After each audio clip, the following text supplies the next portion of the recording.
Welcome back to The Deep Dive, where we take the fire hose of information you send us and, well, we try to distill it into the crucial and often pretty shocking nuggets of knowledge. And today, we are definitely in shocking territory. We are.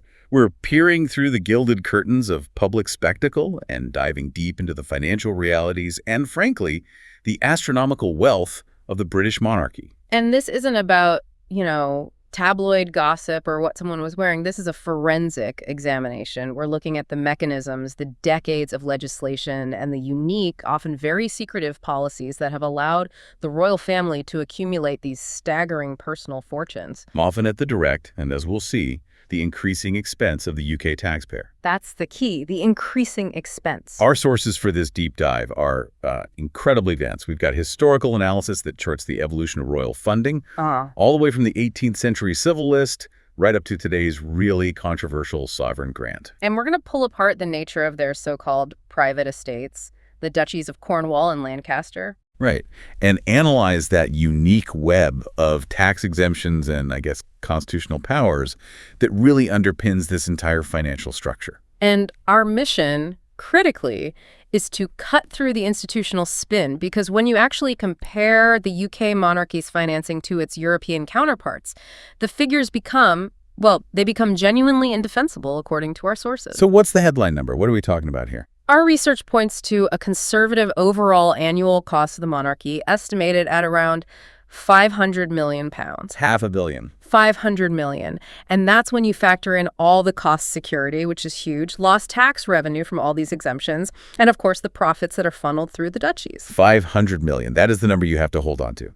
Okay, let's unpack this just to give you a sense of the scale. I mean, the financial universe the UK operates in, the material we've reviewed, shows that all other major European monarchies combined. And we're talking about established functional monarchies here. The Netherlands, Norway, Spain, Sweden, Denmark, Belgium. Right, all of them. They all operate at an annual direct cost of less than £50 million each. It's an order of magnitude cheaper. It's not even in the same league. And that creates this fascinating core tension, doesn't it? Because King Charles has very publicly committed to a slimmed-down monarchy. In terms of personnel, yes. Fewer working royals, fewer expensive engagements. That's the public message. But our sources are emphatic on this point. Those savings are not benefiting the taxpayer. Not at all. They're being rerouted or simply added to the King and Prince William's personal wealth. So what you fundamentally need is a slimmed-down bill, and that is exactly the opposite of what the financial data reveals. So let's start at the top with the Crown's main public funding mechanism, the sovereign grant, because this is where we see the most just astronomical increases. It is. And it's a story rooted in history, specifically in the old funding mechanism, which was called the civil list. The civil list, that goes way back, doesn't it? All the way back to 1760. It was an ancient bargain. King George III agreed to surrender the vast hereditary revenues of the Crown lands historically owned by the monarch, to Parliament. And in exchange? In exchange, he received an annual income from the public purse. It was set at £800,000 to start with, and it continued in various forms for 251 years, right up until 2011. And the beauty of this system, from the royals' perspective anyway, was that it was slowly but surely rigged to favor constant growth. I mean, that was really cemented after 1972, wasn't it? What was the critical change brought in then? It was the 1972 Civil List Act. It established an annual funding review, but, and this is the crucial part, it enshrined a protection for the palace. The annual funding baseline could only ever stay the same or go up. Can never go down. Never, under any circumstances. Regardless of inflation or the economic situation, or even if the royal family needed less money that year, it could never go down. That's a one-way financial escalator. Absolutely. So by 2011, the final year of the civil list, what was the figure? It stood at £7.9 million. Okay, £7.9 million.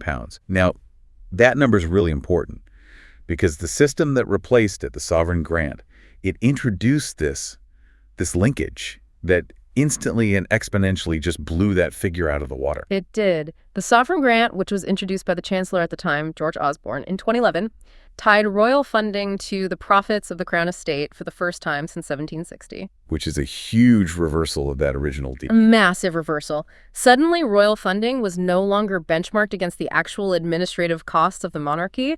It was benchmarked against the commercial success of a vast public property portfolio. And this is the point our sources underscore as being, and I'm quoting here, entirely illogical. Well, it is. Why connect the cost of running a monarchy, security, travel, staff, to the profits generated by, say, offshore wind farms or shopping centers that the Crown estate manages? Because there is zero inherent relationship between the two. Lord Turnbull, who served as cabinet secretary, was scathing about it. He called the connection pretty artificial. Pretty artificial. He insisted that there has been, quote, no relationship between the net income of the Crown estate and the funding of the monarchy, and there has not been since 1760, when that initial bargain was struck. The revenues were supposed to go to the Treasury. Full stop. So the consensus among the critics, according to the material we have, is that this connection was a deliberate attempt at, obfuscation. Exactly. It was motivated by a desire to promote the false notion that the king somehow pays for himself. Which he doesn't. Of course not. Mm-hmm. In reality, the king is simply applying a massive levy to a successful state-owned asset and diverting money that previously flowed into the Treasury to fund public services. And the consequences of that leverage, look at the numbers. The civil list ended at £7.9 million in 2011. And just over a decade later, by 2025, the sovereign grant figure is projected to shoot up to £132.1 million.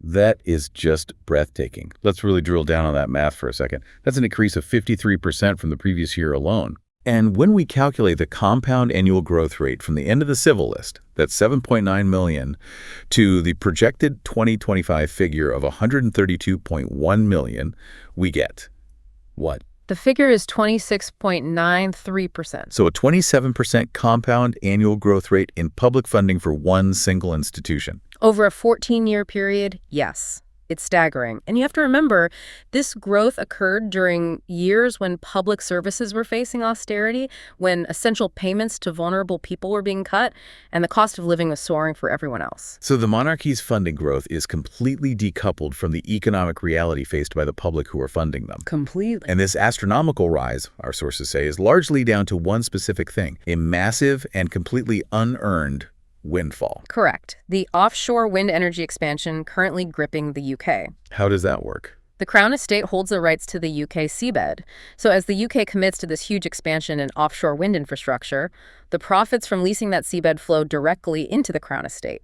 And because the sovereign grant is linked to those profits. The royal family benefits directly from massive, publicly driven infrastructure growth that they did absolutely nothing to create. The sources provide some specific data here that really illuminates the scale of this passive income. They do.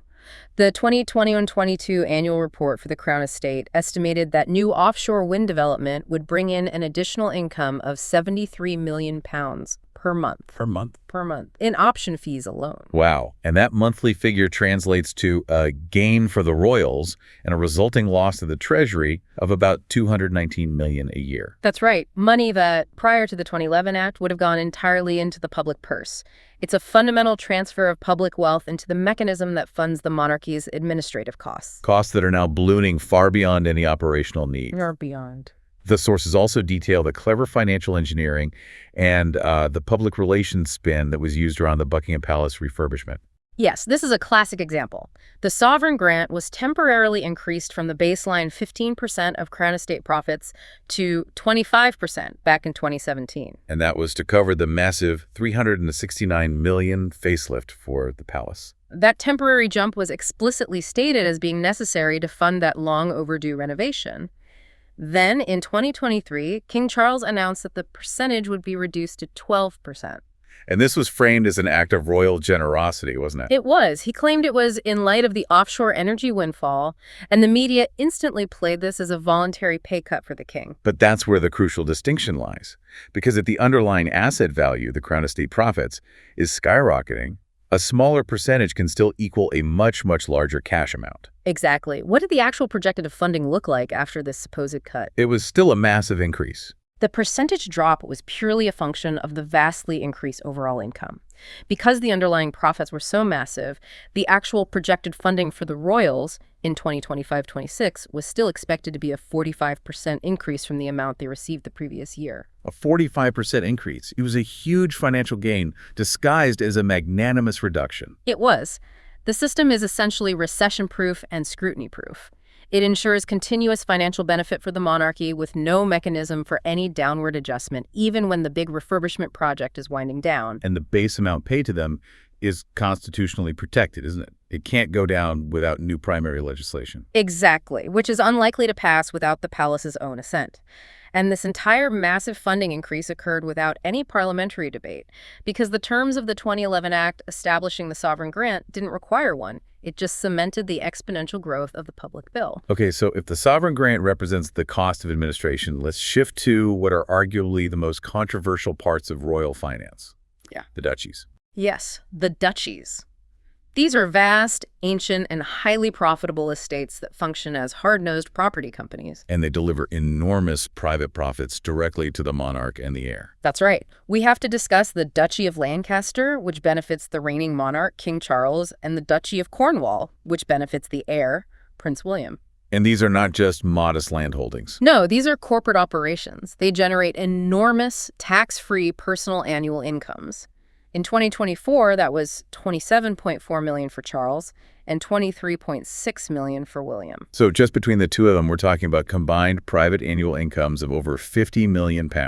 Over $50 million. To put that into perspective for you, this annual profit is equivalent to a salary about 150 times that of the Prime Minister. And remember, this is on top of the $132 million and growing that's provided by the public via the sovereign grant. Between 2012 and 2022 alone, Charles took over $212 million just from the Duchy of Cornwall. And the core financial scandal here, according to the sources, lies in their two massive, unique advantages. Two advantages that no other commercial property company in the UK enjoys. They pay absolutely no corporation tax, and they pay no capital gains tax. That is an astonishing commercial advantage. That means every transaction, every sale of property is instantly more profitable for the duchy than for any competing business. And it diverts vast sums away from the Treasury, which desperately needs that tax revenue for public services. Is there a specific example of this in action? Yes, the sources provide a really concrete example. In 2022, the Duchy of Cornwall sold a warehouse complex in Milton Keynes. They'd bought it for $38 million 11 years earlier, and they sold it for $61 million. So £23 million. Pure, tax-free profit enriching the royals. If any other company had done that, millions in capital gains tax would have gone directly to the Treasury.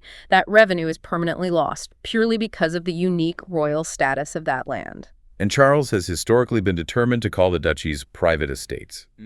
But the historical evidence presented in our sources strongly debunks that argument. It does. It suggests they are public assets being managed for private gain. What's the history? Well, let's look at the Duchy of Lancaster. It was almost worthless back in 1760. It returned a profit equivalent to just £16.92. 16 pounds. £16.92. It wasn't formally included in George III's transfer of crown lands to the government that year simply because it was financially insignificant. And that decision, made due to what was essentially financial negligence, is now worth billions. And yet, historically, the land has always been treated as crown land, not private property, hasn't it? It has. There's a 1461 Act which explicitly states the Duchy of Lancaster was confiscating to the Crown of England forever, and that law has never been repealed by Parliament. So legally, it's crown land. The argument is that it is. And look at the oversight requirements. In 1775, the Duchy of Lancaster was listed as a public office. Both duchies have been required to submit accounts to Parliament since 1838. And no genuinely private estate in the UK is required to do that. Not a single one. The argument, therefore, is that crown land was transformed into private wealth through a gradual and surreptitious process of undeclared osmosis, not by any explicit parliamentary decision. So when you combine the profits of the two duchies, that annual $50 million currently benefiting Charles and William as individuals, it should, logically and constitutionally, be flowing into the Treasury. To pay for public goods, yes. Instead, it's funding a massive tax-free private empire. An empire that operates with a ruthless commercial edge, even when it's dealing with vital public services. That's one of the most shocking parts of this. The sources provide jaw-dropping details about how the duchies exploit government departments and local residents. Let's start with the NHS example. It's unbelievable. What did the Duchy of Lancaster charge the NHS for? The Duchy of Lancaster charged the NHS £829,348 a year, which is £11 million over a 15-year lease, just to park ambulances in a London warehouse. Just to park ambulances. Yes.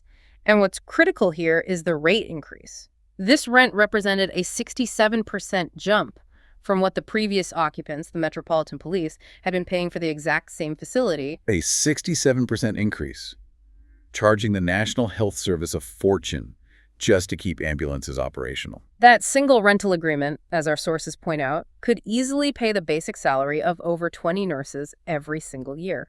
It demonstrates an absolute prioritization of profit maximization over any sense of public interest. And this exploitation isn't limited to the NHS. No. Consider the Ministry of Defense. The king is the nominal head of the armed forces, yet the Duchy of Cornwall, the land he manages, charges the Ministry of Defense to train the army on Dartmoor. So it's essentially a government department paying the Prince of Wales for access to government land. It's a circular conflict of interest. It is, but the Dartmoor prison story is even more mercenary. The prison was built with taxpayer money, but it stands on Duchy land. And what is the Ministry of Justice paying the Duchy for that? They're paying ground rent under a 25-year lease. It requires the Ministry of Justice to pay £1.5 million a year. That's a staggering $37.5 million over the life of the lease. And critically, this rent rate is more than double the rate from the 1980s. And here is the kicker, which really highlights the absurdity. It's unbelievable. Shortly after the lease took effect, high levels of radon were detected in the prison, forcing it to be emptied. The Ministry of Justice is still required to pay the Duchy ground rent for the empty facility. For an empty building. And at the same time, it's required to spend a minimum of £68 million upgrading that empty facility before it can be used again. The Duchy profits regardless of the building's functionality or its safety. It's relentless opportunistic quality. It seems inherent in the Duchy business model. It does. And we haven't even touched on the most obscure, almost feudal absurdity, the practice of bona vacantia. Yes. Literally profiting from the dead. Profiting from people who die intestate within the Duchy lands. Can you just walk us through how this archaic practice works and why it remains so controversial? Bona vacantia means ownerless goods. If an individual or a company located within the defined lands of the Duchy of Lancaster or Cornwall dies or dissolves without a will or any obvious legal heir, their estate, their assets, their money, it goes directly to the Duchy owner. To King Charles or Prince William, not to the Treasury. That's right. It's astonishing. The sources even note historical instances like George VI claiming the estates of soldiers based in the Duchy of Lancaster who died intestate during World War II. It's a clear financial windfall based purely on geographical luck. Purely. And while the money is supposedly directed to charities now, that's the PR spin investigative work found serious irregularities. The Duchy of Cornwall, under Charles, routinely deducted processing fees of up to 15%. And more concerningly, investigative reporters found that much of the money supposedly dedicated to charity was actually used to improve properties owned directly by the Duchy. Properties which were then let out commercially. Which, of course, boosts the rent and capital values of those properties, directly benefiting the royal family's private wealth. It's essentially a mechanism to force the profits of the dead to contribute to the living, private wealth of the monarch and heir. And Charles actively decided to continue this self-serving policy when he took the throne, despite all the ethical questions raised. This relentless commercialization, this profit-first mentality, it even seems to undermine the family's stated public positions, particularly on the environment. It does. Charles and William are both strong environmental advocates, yet their duchies are pursuing aggressive commercial development. Like what? Despite the rhetoric, the duchies engage in a determined push to turn Grade 1 farmland into housing developments purely because it dramatically increases the land's value. We see this with the Duchy of Cornwall's plans for 2,500 houses near Faversham. And these plans, despite being greenwashed as environmentally friendly, they will require the eradication of a listed building, the destruction of a cricket pitch, and, most damningly, will result in a development that is almost totally car-dependent, completely contradicting their sustainability claims. So there's a deep hypocrisy. They lecture the world on climate change while simultaneously using their land holdings to maximize profit through environmentally questionable development. And avoiding the taxes that are necessary to fund green transitions. Which brings us neatly to the wider network of unique tax breaks, wealth accumulation, and the very secretive way the monarchy can constitutionally influence legislation to protect those assets. Let's focus on the historical tax exemptions first, because they are key to understanding the sheer scale of the private wealth. When Elizabeth II ascended in 1952, she was immediately given a free pass on income tax. A move pushed through by Winston Churchill, of all people. That's right. And that exemption lasted for 4 decades. It was only corrected in 1993, and even now, the payment remains entirely voluntary. How much did that 40-year tax-free run add to the royal coffers? Conservatively, that 40-year exemption alone is estimated to have added over $100 million to the monarchy's private wealth. But the truly staggering figure relates to the dividend income tax exemption, which was also pushed through in 1952. This is the one that really changes the scale of the conversation, isn't it? It really does. Barclays Capital performed a calculation on the impact of this one specific exemption.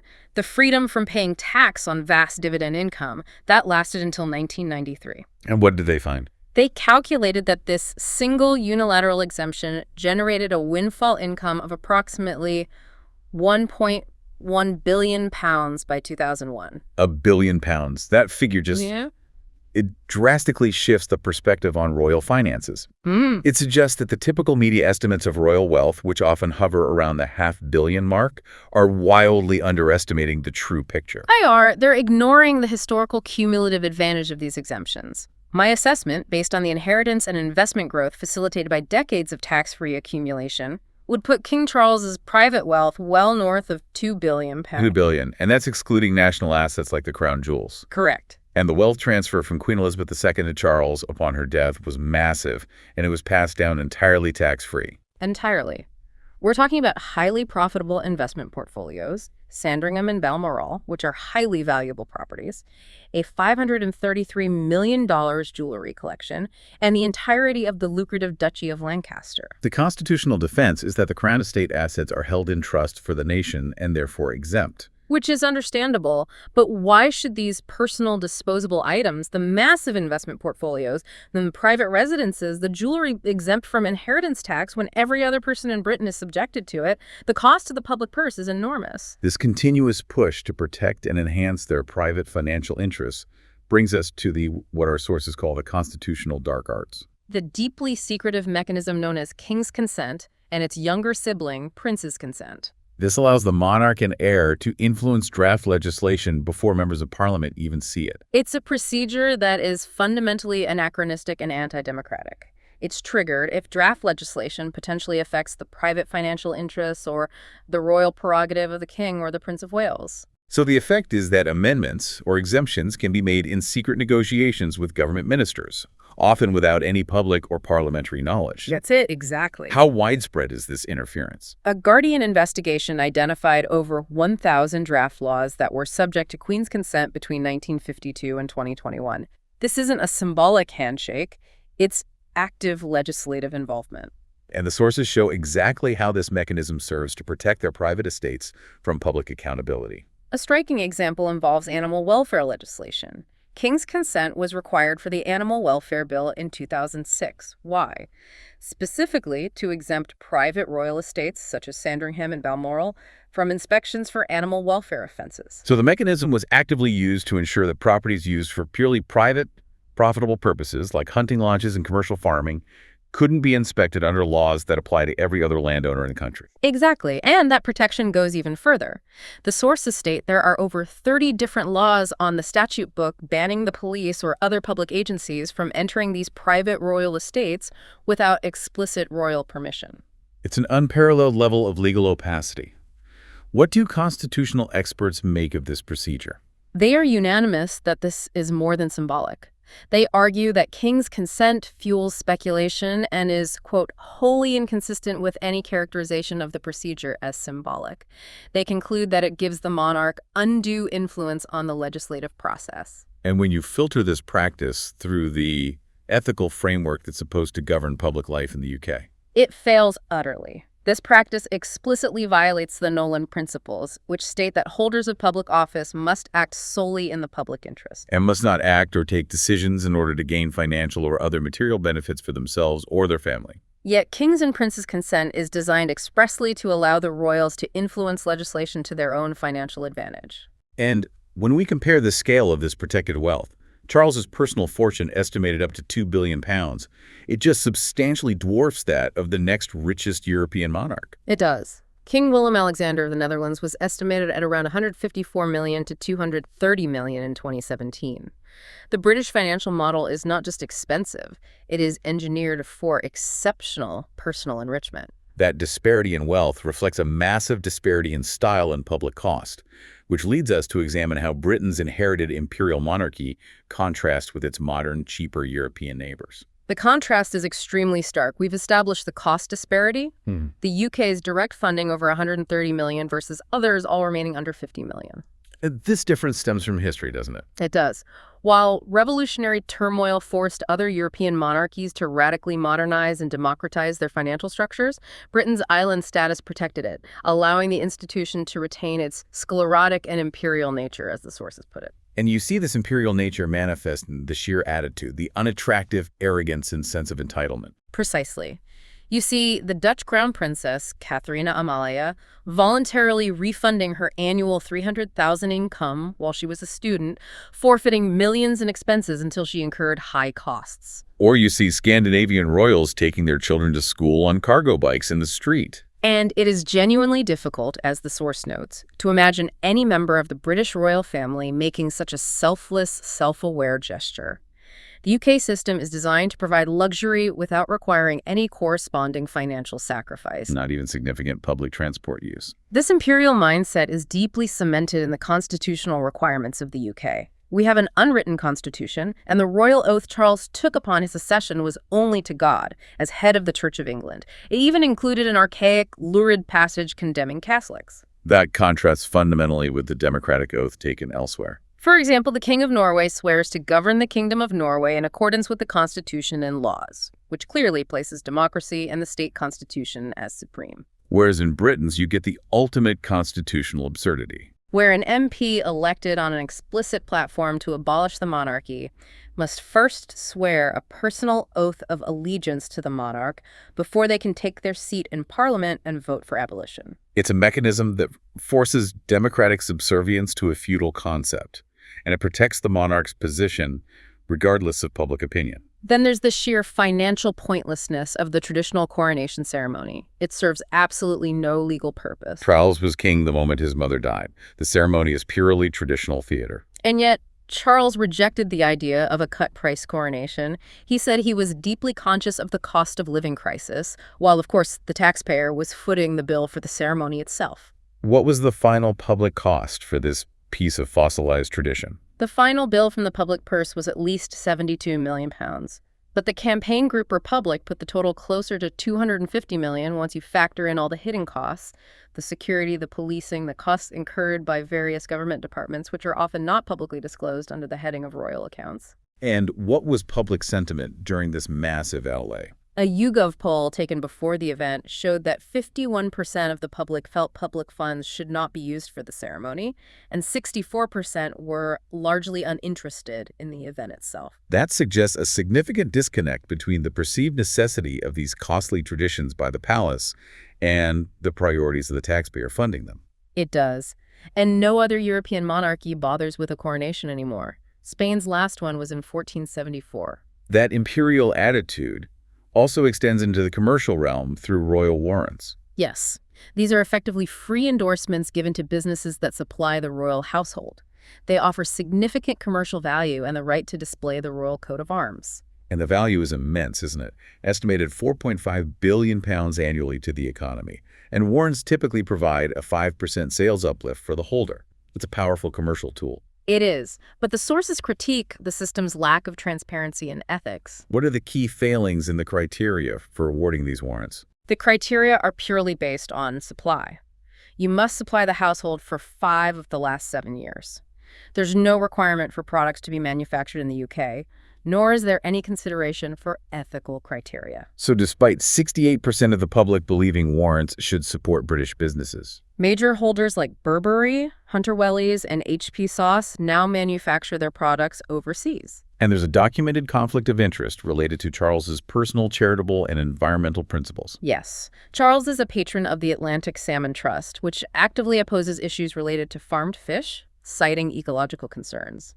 Yet his household awarded a warrant to Mowi Scotland, the world's largest producer of farmed fish, for supplying fresh salmon. It suggests the warrant system prioritizes personal access to brands over ethical or stated environmental principles. It raises serious questions about influence and consistency. And this inherent conflict of interest leads us directly into the darker, deeply troubling conduct of some senior royals, specifically focusing on how Prince Andrew and King Charles have leveraged their positions for financial gain. We have to start with Prince Andrew's decade as UK trade envoy, from 2001 to 2011.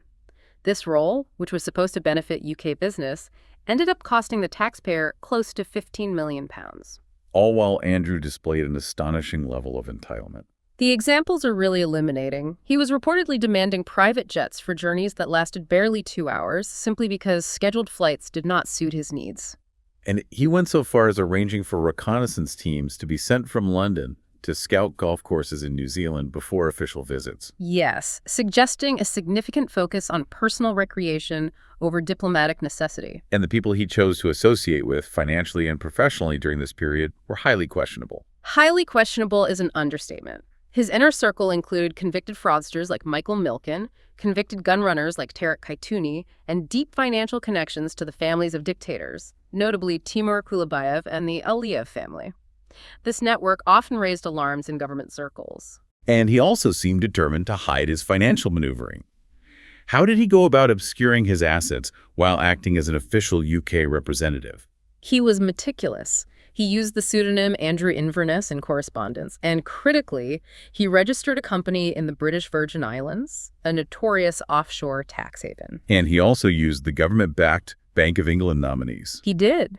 To hide his shareholdings while acting as a trade envoy, a mechanism that made it impossible for the public or Parliament to check for potential conflicts of interest between his official duties and his private investments. The most sensational example of his questionable finance involved the sale of his house, Sunninghill Park.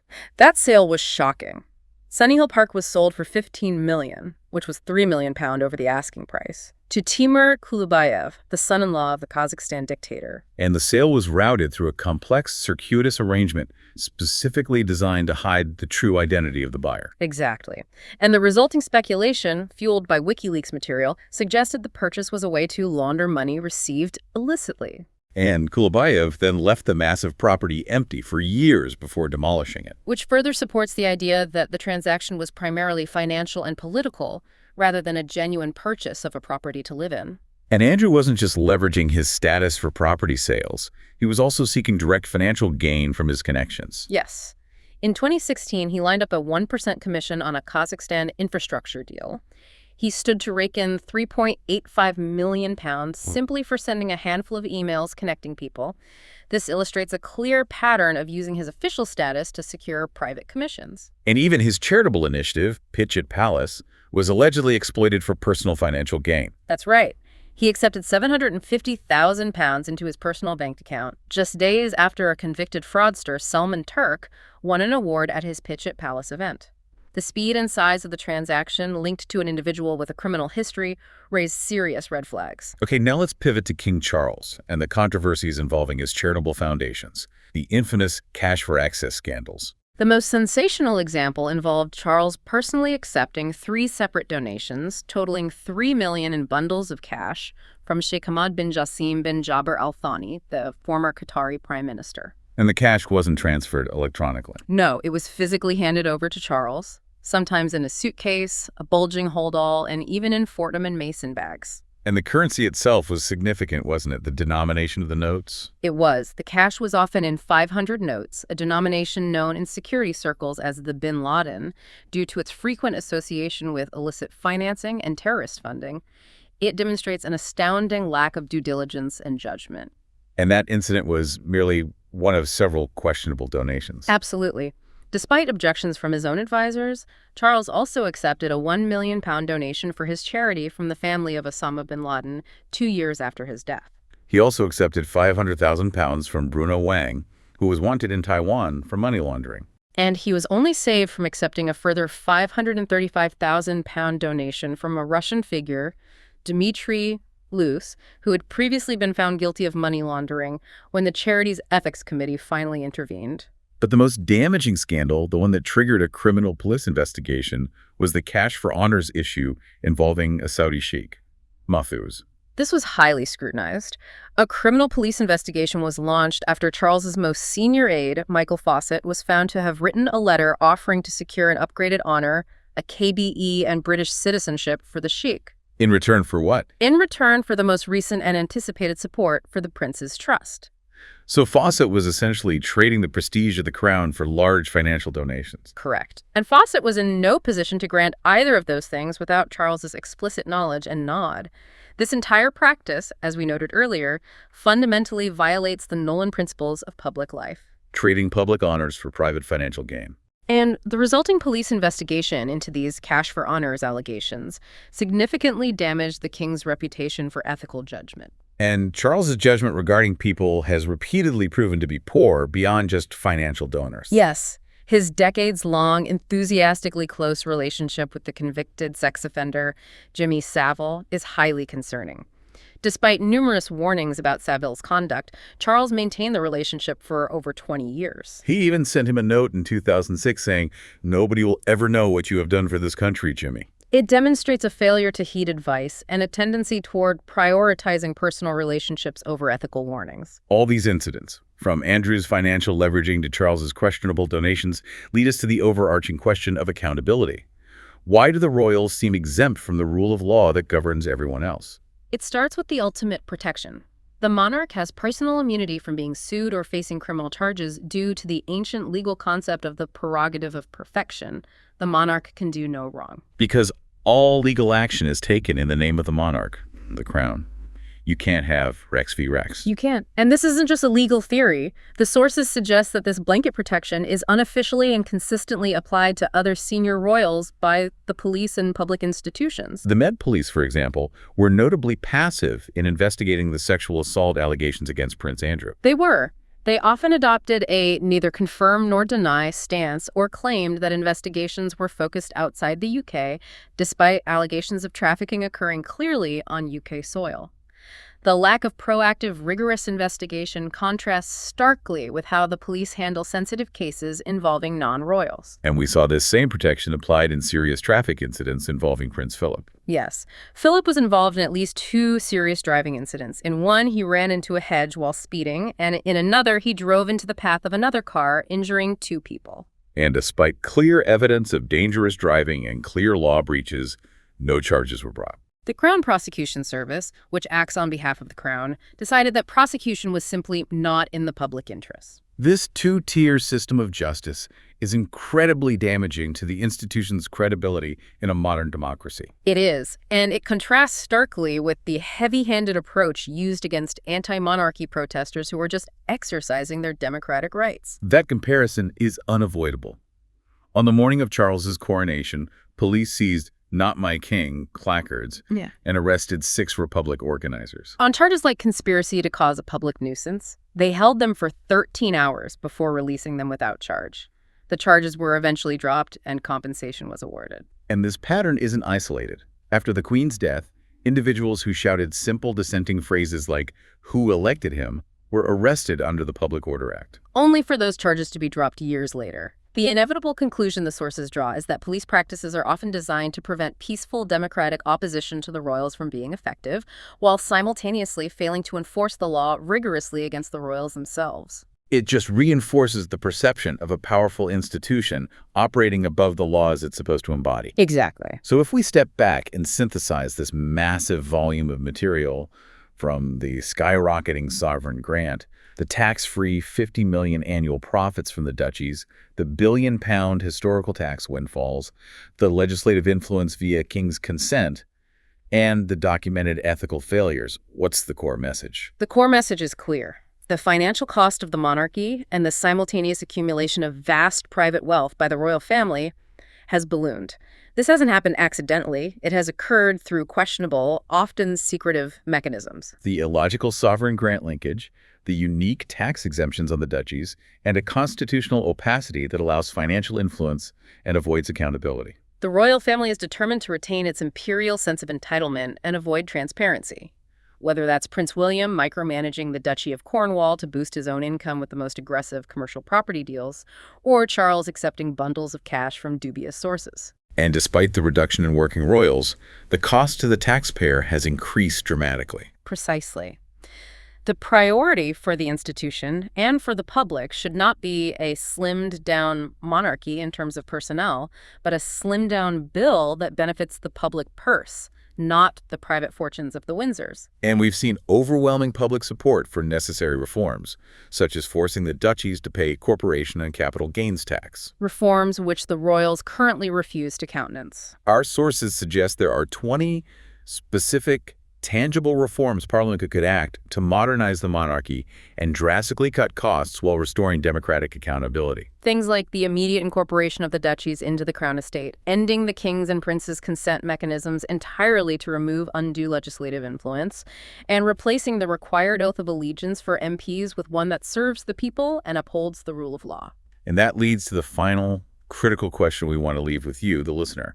The discussion about the monarchy's finances and conduct raises these fundamental questions about modernization. So if Parliament decided to act, not to abolish the monarchy, but simply to force fundamental modernization, which of these specific changes, from ending king's consent to incorporating the duchies, do you think is the single most critical change required for the monarchy to remain relevant and defensible in a modern democracy? Thank you for joining us for this deep dive. We hope this exploration gives you the necessary context to look past the surface of royal pageantry and understand the complex financial reality that lies beneath.